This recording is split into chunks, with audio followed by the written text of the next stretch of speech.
Good morning.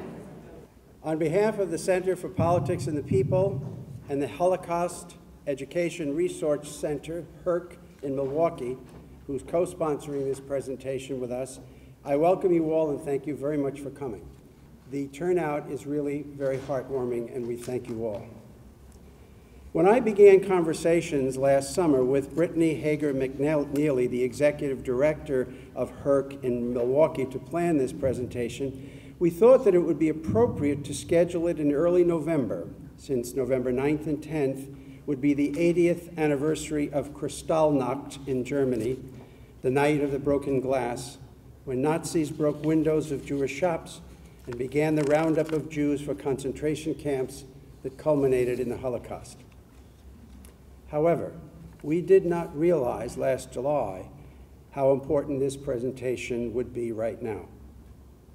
After the most bloody attack on the Jewish community in American history that occurred just 2 weeks ago at the Tree of Life Synagogue in Pittsburgh. We also did not realize that many of the males in the senior class of Baraboo, Wisconsin High School, just a few miles west of here, would be raising their hands in a Nazi salute in a photo for their prom that has gone viral. The ugly hatred of anti-Semitism that gave rise to the Holocaust is present in our midst, and it makes the phrase "never again" even timelier than we realized when we planned this presentation. We have this morning with us Stephen Russick, a son of a Holocaust survivor. Stephen will share with us the horrors of what his mother Dora experienced in the camps and survived. And Rabbi David Bruson of the Ripon College faculty will introduce Stephen and moderate the discussion following his presentation.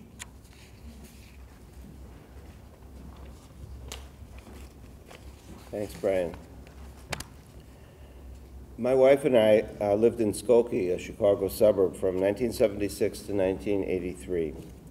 At that time, one of the largest concentrations of Holocaust survivors lived in Skokie. That may still be the case. And for that reason, a neo-Nazi group announced plans to march down the main shopping street in Skokie. Holocaust survivors and their children began meeting, trying to agree on an appropriate response. Some wanted to confront the marchers with bats. Others wanted to hold rallies, possibly in a synagogue or in a Jewish community center nearby, but away from the march. What we learned was that one can either stand by when despicable things are happening, or one can stand up for what is right. The Holocaust survivors and their children taught us that we had to stand up, and they showed the people of Skokie, and maybe the Chicagoland community as well, what standing up is all about. Ultimately, by the way, the Nazis decided to relocate their march in a different part of Chicago. Many years later, survivors' children were instrumental in creating the Illinois Holocaust Museum and Education Center in Skokie. You see, they are still carrying on the work of their parents by giving testimony and bearing witness and telling their stories so that such evil hopefully will never happen again. And that is why our guest speaker is here today, to stand up for his mother and for all the victims of Nazi genocide. The recent tragic slaughter of the Tree of Life Synagogue, at the Tree of Life Synagogue in Pittsburgh, that Dr. Smith just referred to, is a reminder that unfortunately there's still a lot of work to do. To set the stage for our guest, let me begin by reading a poem written by the son of Holocaust survivors. The name of the poet is Menachem Rosensaft. Menachem wrote this poem after standing outside his mother's former home in Poland many decades after she had left. Light cuts the rain-gray semi-darkness through curtains 60 years old, from across the street that should have been but never will be mine. I see shadows move behind windows where another family once lived. Same rooms, same walls, same bricks, perhaps even the same furniture. Here, the good church-going citizens watched and waited until the non-believers, the non-Poles, were finally taken away. Then they stole my mother's home, her bed, her clothes, my brother's toys, dead Jew reborn, to refuse to knock on their door, any door. I came to curse, only to find them cursed already. My final victory, I can leave. Even the air tastes bitter. Our guest today is Stephen Russick. He's the son of Dora and Shimon Russick, Zichronam Livracha, may their memory be a blessing. Both were born in Poland. Dora was a survivor of the Holocaust. Shimon was a liberator who served in the Russian army. Stephen has an older brother, Michael, and an older sister, Estelle. He was born and raised in Brooklyn, New York, in the predominantly Jewish seaside community of Seagate. He earned a bachelor's degree in chemical engineering at Northwestern University and a PhD in chemical engineering at the University of California, Berkeley. He is currently the chief engineering scientist of the Astronautics Corporation of America that has a base in Milwaukee. Stephen lives with, to use his words, his fabulous wife, Myra, in Glendale, Wisconsin. They have two daughters, both graduates of UW-Madison, Natanya and Zoe. His presentation will focus on the life of his mother, Dora, from her birth in Grodno, Poland, through the rising tide of anti-Semitism, the German occupation, imprisonment in Birkenau, liberation, and reunification with her uncle from America. Following Dr. Russick's remarks, there'll be time for questions, comments, and reactions. We started 5 minutes late, so we'll go 5 minutes beyond 12 o'clock. Thank you, Dr. Russick, for visiting Ripon today, and thank you for sharing your mother's story with us. As Dr. Smith reminded us just a moment ago, it was just a few days, and we're just a few days now post the 80th anniversary of Kristallnacht, the Night of Broken Glass, an uprising, a pogrom against Jews throughout Germany on the 9th and 10th of November 1938, carried out by the SA, the so-called brown shirts, paramilitary forces, and German civilians. And to the students and staff of Ripon College and the greater Ripon community, I join Dr. Smith in thanking you for coming, demonstrating your willingness to stand up. Dr. Russick.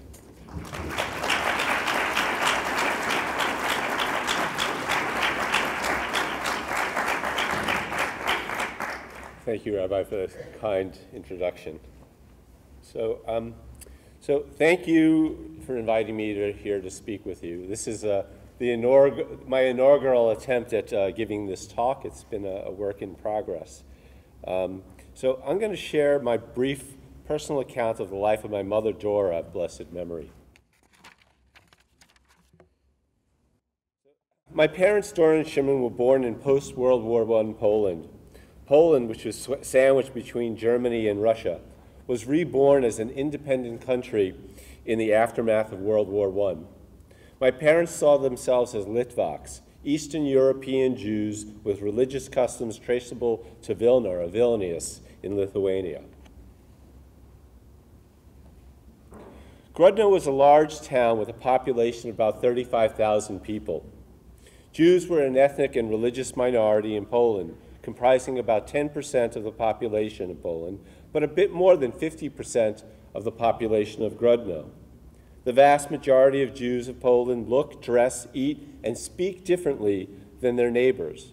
Dora was born in December 1923 to my grandparents, Motel and Shana Libby Jablonik. Dora was the second oldest of 4 children, 3 of which are shown in the photo on the left. Motel, the son of Riva Leah and Avram Jablonik, and his 2 brothers, Chaim and Velvel, play a prominent role in my mother Dora's story of survival. The photo on the right depicts a bridge crossing the Niemen River. Dora's home is about 50 yards to the right of this photo. Please take note of this bridge. It'll appear again. So Dora grew up in a modest home along the banks of the Niemen River. My grandfather, Motel, was a road construction foreman, and my grandmother, Shana Libby, was a homemaker. Dora's world was centered on Jewish faith, culture, education, and the Zionist youth organization to which she belonged. Here I'll play a little clip from my mother's video from the Shoah Foundation. Did your parents attend a synagogue on the Sabbath? My father. And what about on holidays? Oh yes, my mother and my father. And even I remember I used to come. And it was such a cheerful experience seeing the whole family, my uncles. Don't forget that my mother was the oldest in the family. It was 9 children. And my uncles were the youngest, some of them. And I used to say to my youngest uncle, "You'll wait till I grow up and I'll marry you." That was my idea. That's why the relationship, I loved them so much. We used to spend beautiful days there on the Yemen, on the river, because the woods, they used to bring woods for the material for the shingles. And my uncles used to make from the wood kayaks. I don't know if in English you call it kayaks. Is that some sort of a boat? Boats, a lot of boats they had. And I used to go out with my uncles. Used to come swimming there. And it was, I had a very happy childhood. Did you have brothers and sisters? Yes, I had 2 sisters and a brother. One sister was older, Rachel. The younger was Fegele, and my little brother was Abraham. Tell me what you remember about your family celebrating the holidays. It was beautiful. We What- celebrate every holiday. What do you remember about going to school? Well, when I was very young, we lived in Verstadt, and that was better times for us. And my mother registered in a Hebrew school, the Talmud, they call it the Talmud. So I started from the kindergarten, like they call it in Hebrew, Gan Yeladim.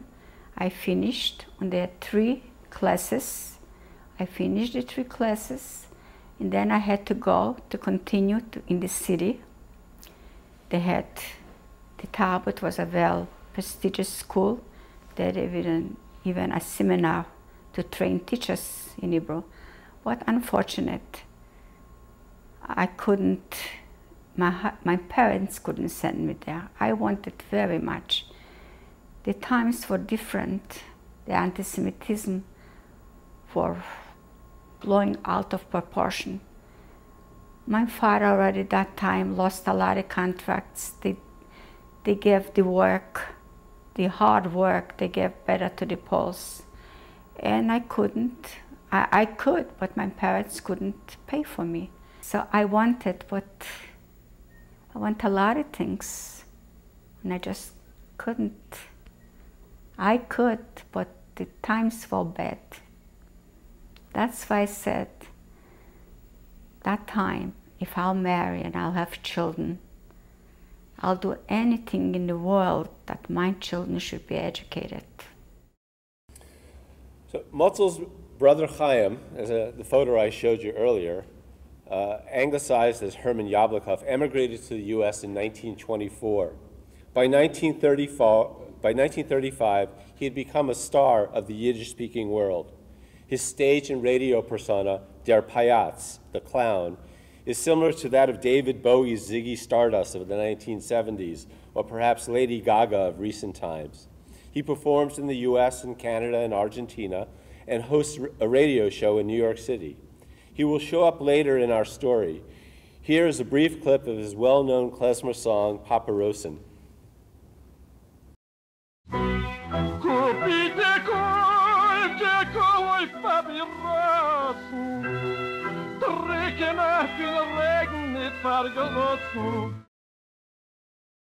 My Uncle Chaim will show up again in a little bit in this story.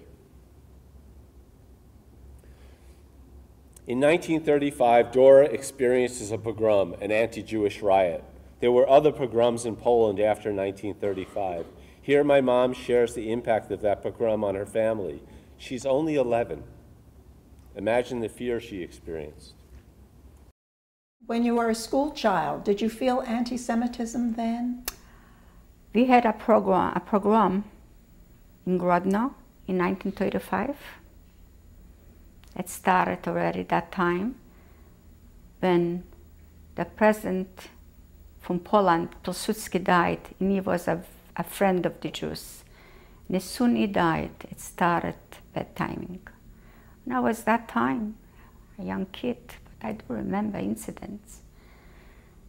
They killed a few Jews that time. We were afraid to go out in the street.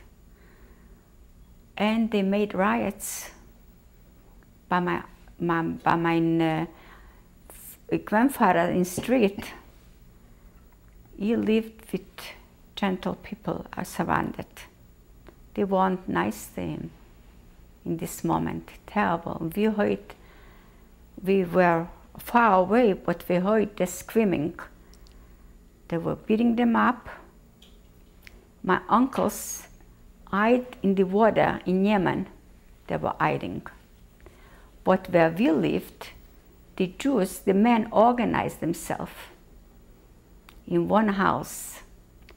And they took anything what they had in the house, like iron, a stick.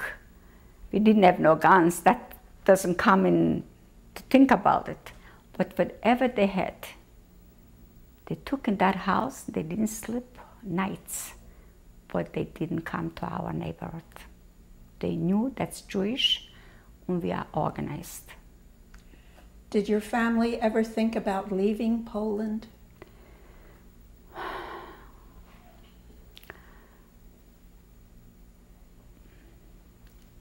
Everybody wanted to leave Poland, but the doors were closed for us. So World War II begins. It's September of 1939. Poland is divided between the Germans and the Soviets. The Soviets occupy Grodno, shown in red on this map, just above Bialystok. The situation worsens for Dora. Life under the Soviets, the Russians, is not good, but her family was thankful that the Germans had not invaded. The risk of starvation is very real. The economic situation worsens considerably. By the war's end, 90% of Polish Jews will be killed, most murdered by the Germans and their collaborators.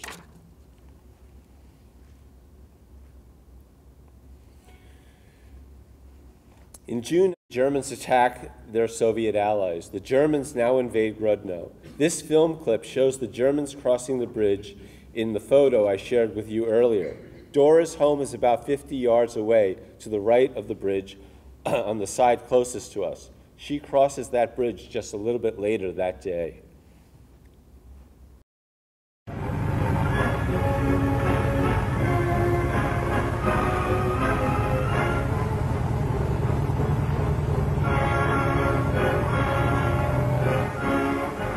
Grodno ist erreicht.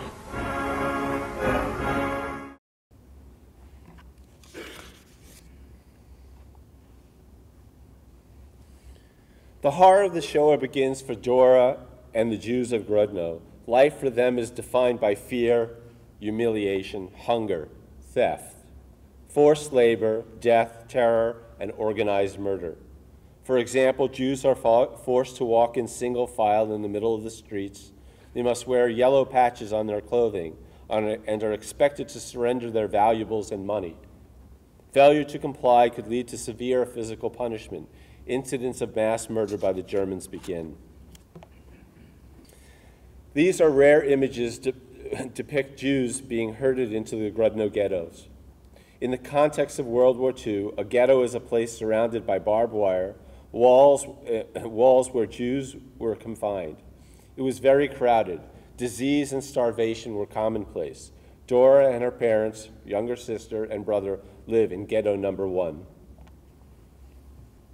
Life for Dora and her family were very harsh. As she said, the whole life was a risk. Every minute of every day we were humiliated. They live with friends in a small apartment in ghetto number 1. Dora and a few young women are selected to be slave laborers working a short distance outside the ghetto gates. Here she recounts a harrowing experience. But when the Germans came in, they established the ghetto, they made a factory there from rags. Rags was a very big industry in Poland. It was international maybe, not only in Poland. It was a rich industry. And we had a man in Grodno Schlossberg that he was a specialist in this field. And they called him in, and he was the head of the factory. But we are, and 5 girls, he lived in our place in ghetto, and he chose 5 girls from our place. And we had, okay. We will pause now to change the tape. Okay. You were talking about the rag factory. Can you tell us more about that? Yes. We were pleased with our work, not being outside, not the German around us. The head of this place was a Volksdeutsch, and he treated us, I would say, very good. And we had on the peasant used to bring, under the rags, used to bring food. We could organize, buy from them and bring in to the ghetto. It was a risk, but the whole life was a risk. If you die for hunger is a risk, or you die to bring in something. We didn't care. We had to help the family. And one day, we went out from the ghetto, and we weren't allowed to walk on the sidewalk. We had to walk in the gutter. That was the rules. And a certain amount of feet from each other, we shouldn't be able to talk to each other. And as we walk, the street is Brugitska, I remember, because a little further was our place from work. And we met a Polish policeman. And he said to us where we're going, and we're showing him that we're legal, that we have a Bescheinigung. So he said, but you didn't walk legal in the gutter. You were too close to each other and you were talking to each other. We did not. But that's the way they were. And he took us to the Gestapo. We came to the Gestapo and they put one by one on a big wooden table, told us to let on that whatever we wore that time, F naked, took off a whip from on the wall, like now I remember. To the end was lead, finished with lead. And it beat us to death. I don't know how we survived. The blood was running. Stop.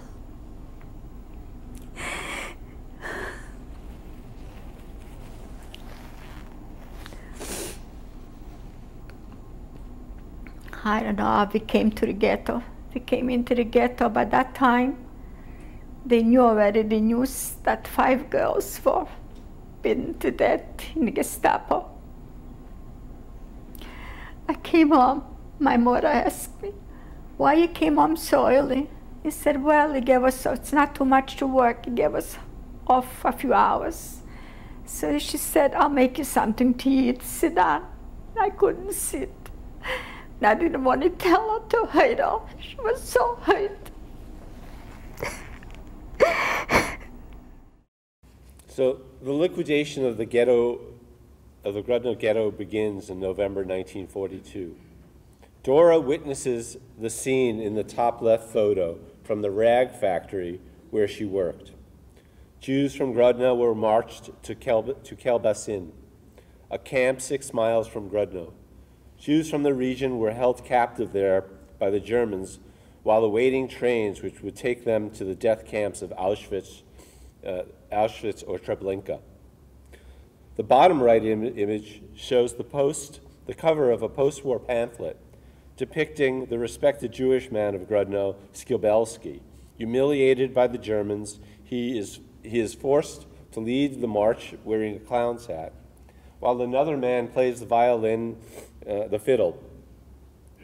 In Kelbasin, Dora and her family live in a cold, damp, and lice-infested underground barrack called a Jimlanka. My mom is now 18 years old, and she's in this transit camp. And here I'm going to share with you a video where she speaks in her own words about the last time she sees her family. This our camp was the last one to be liquidated in Kelbasin. And I had an uncle and aunt, both, I have even a picture from them, in Chaya with 2 sons, Shaiki and Chayamel. And somehow they sent somebody over and told my father or mother that they will come for me late at night when it's dark and they'll help me escape. And my mother and father and my sister holding the baby, ready for the transport any minute. And it was an incident that my younger brother, Avramele, he begged me I should take him with me. But my father didn't let him. How old was your little brother? About 11 years old. And my father said to me, if you are alone, maybe, but if you take him, you have no chance of survival. And if the German will want to do something to you, you should jump from the bridge in Yemen, the river in Grodno. You were so alloyed. They should nothing do to you, just jump from the bridge in Yemen.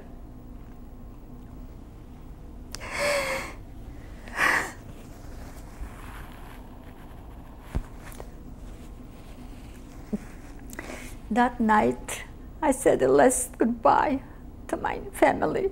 And my father said, if you survive, when I have a feeling that you survive, I'll leave you, my brother, and I'm in the States, in America. He'll be like a father to you. That was, my cousin came for me. We jumped over the fence, and he took me in the hiding place where his mother and father and the younger brother was hiding. The escape of Velvel, Chaya, Shaiki, and Chayamel and Dora is unsuccessful. Karl Rinzler, the sadistic commandant of Kelbasin, holds the captured escapees for a week prior to returning them to the Grodno ghetto. Each day he enters the barrack where my mother Dora and my great-aunt Chaya are held. He counts off every fifth woman in the barrack and murders them with a pistol. He brutalizes Dora and her aunt Chaya. It's a miracle they survive. They return to the ghetto. My grandfather mutters words to my mom, "You will survive, and you will go to America, and my brother Chaim will be your new father. Provide hope, which will sustain her through the darkest days in Birkenau." Dora is married to Lova Sokol, Dora's longtime boyfriend, and 4 weeks later, they are deported to Auschwitz-Birkenau. My mom talks about the train trip. They took us to Auschwitz. How were you transported? And the wagons were closed closed doors, no air at all, no water, like sardines. So many people faded and died. The elderly people special. 3 days was a long, long journey, day and night. When we came, this was new to us, Auschwitz.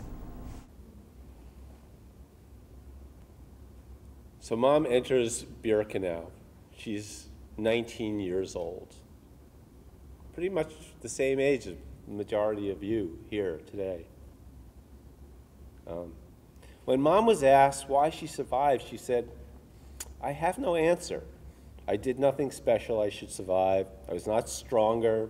I was not smarter. She often told me it was luck or just meant to be." Nevertheless, as I got to know survivor friends of my mom, a pattern emerged which explains at least part of why survival had better chances they could have better chances for survival in Birkenau. And it ultimately was about interdependency. Lagerschwestern and camp sisters, the bond between the women in the camp that became surrogates for family, friends from Grodno, their Landsleit, people from their hometown, which became a broader community. These relationships and memories of better days in the past provided hope. Hope held them to choose life instead of slitting their wrists or jumping on the electric wires, as Mom described choices that were made by many other women she knew in the camp. As Frankel has pointed out, they were left to choose how to live.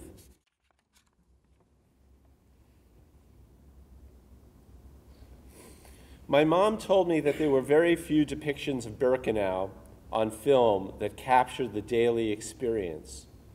Sophie's choice came the closest, she said. I offer it here as context. Please pay attention to Sophie's description of Block 25.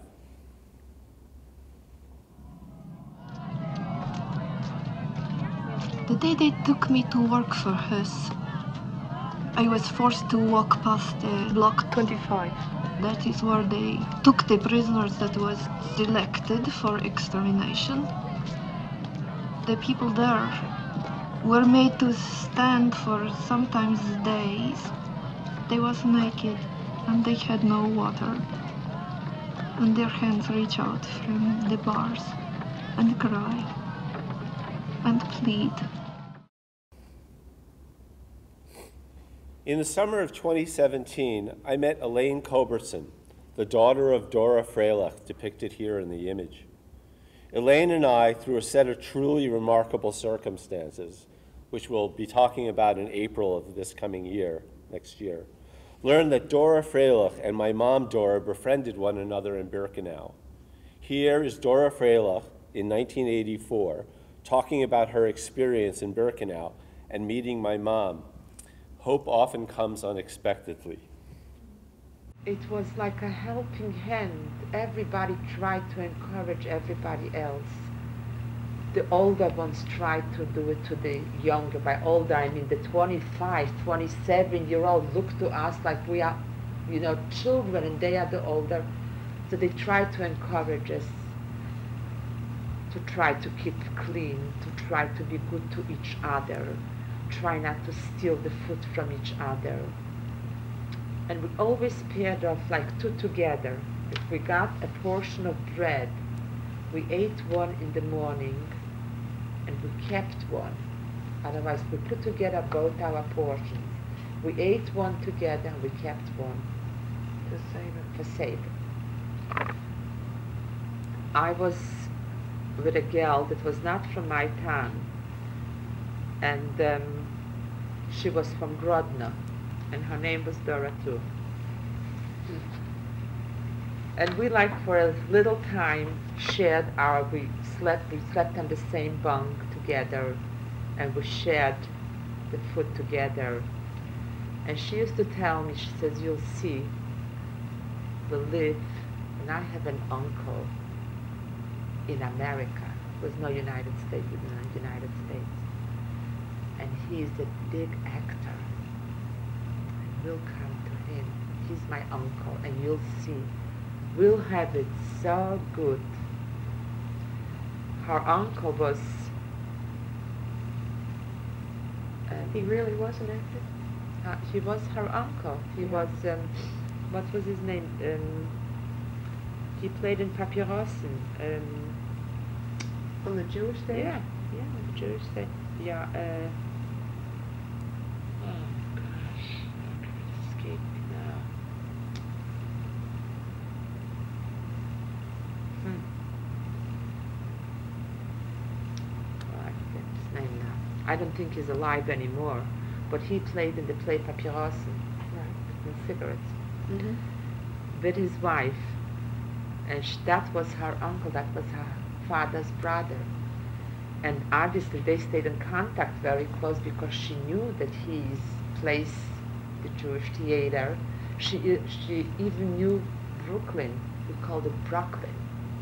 O was the O in Polish. Mm-hmm. And two O's made it bigger of us in Brooklyn. And she said, you'll see.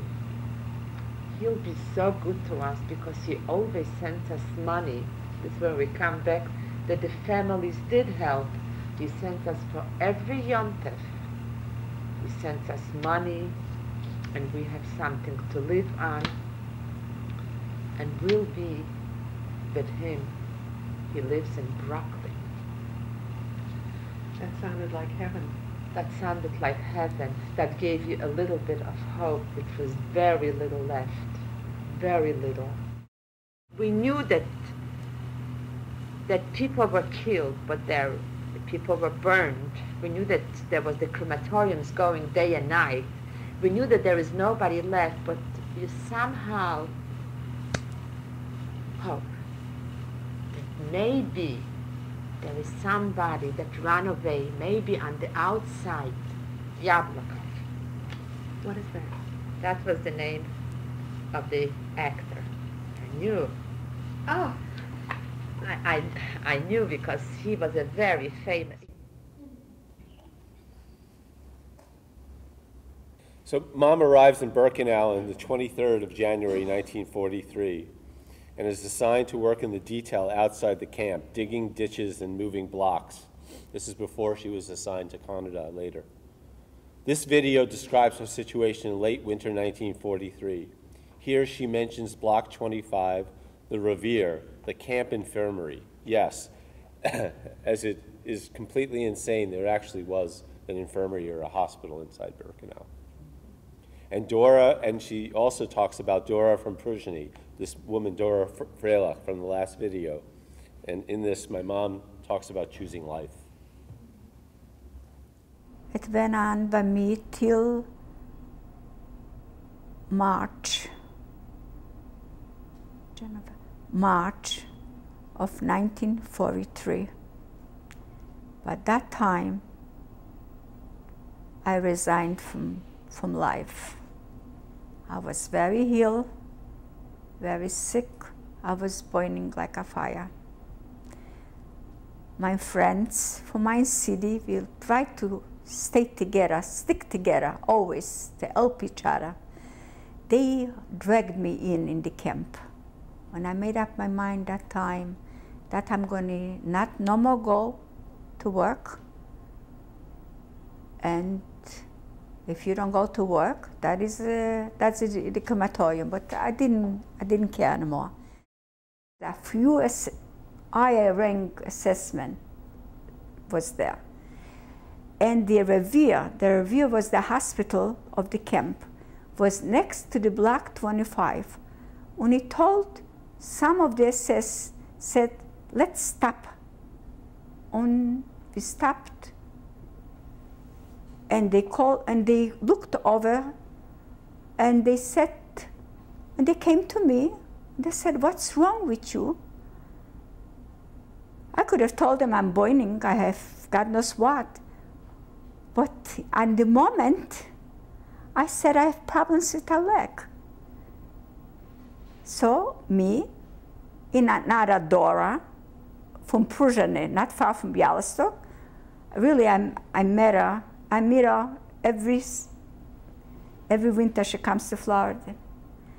and 2 girls from Czechoslovakia. They called out the block eldest, the eldest from the revier, and they took me out in the revier. I was there 6 weeks. Upon arrival at Birkenau, the majority of Jews are robbed of their belongings, then murdered.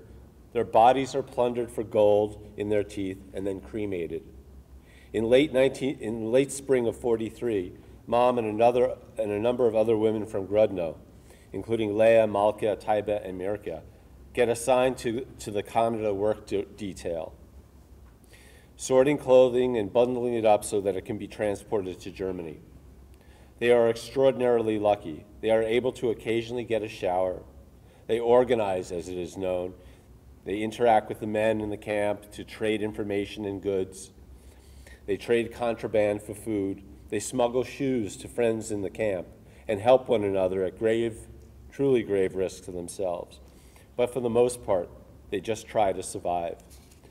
Later, you'll note that my mother worked in Canada 1, which is outside of the main Birkenau camp.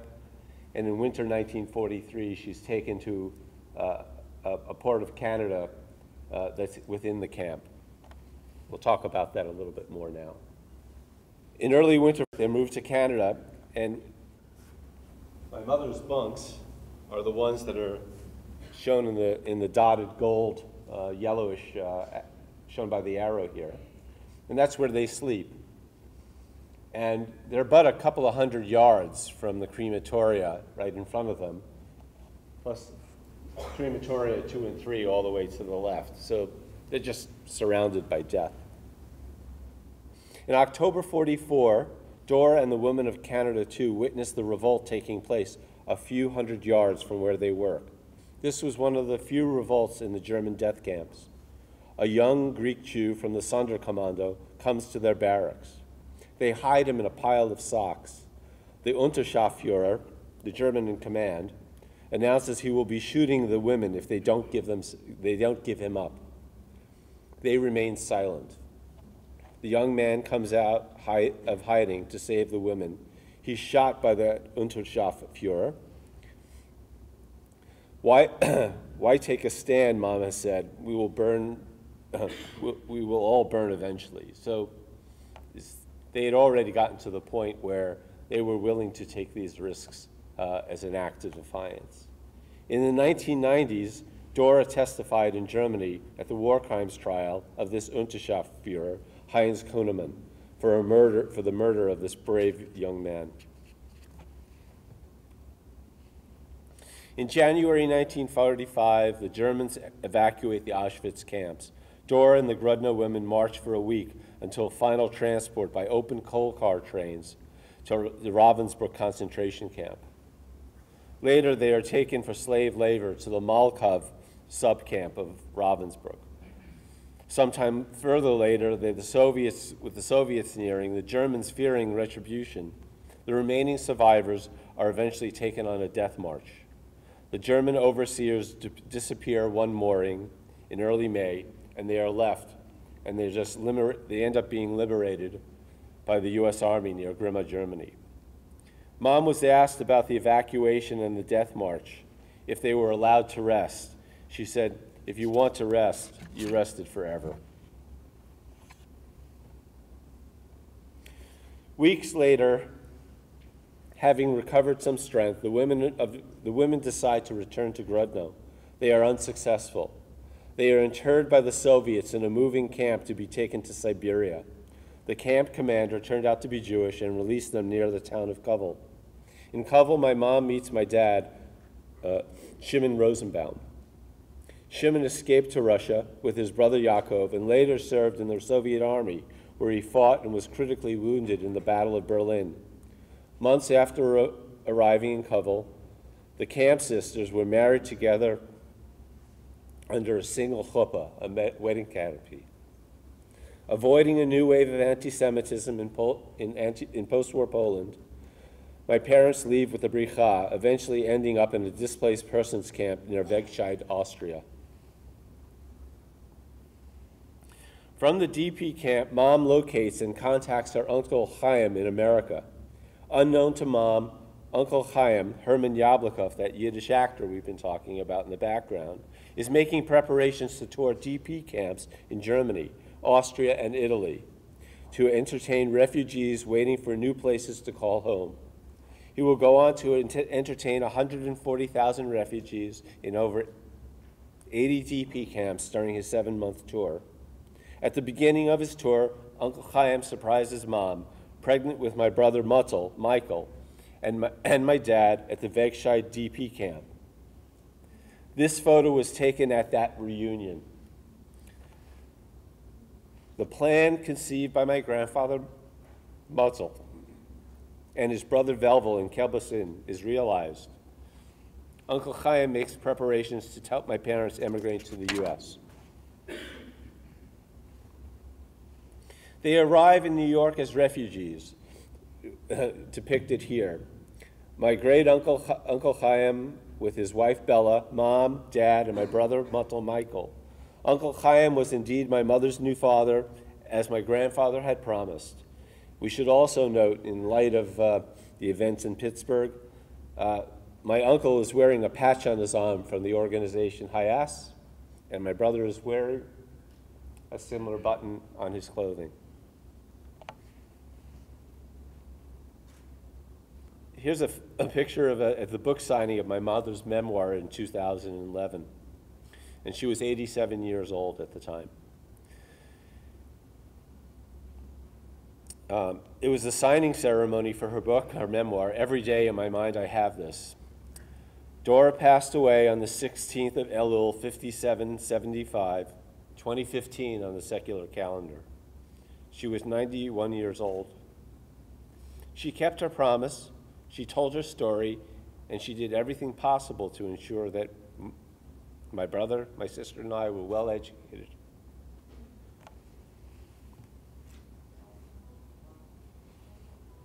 Thank you.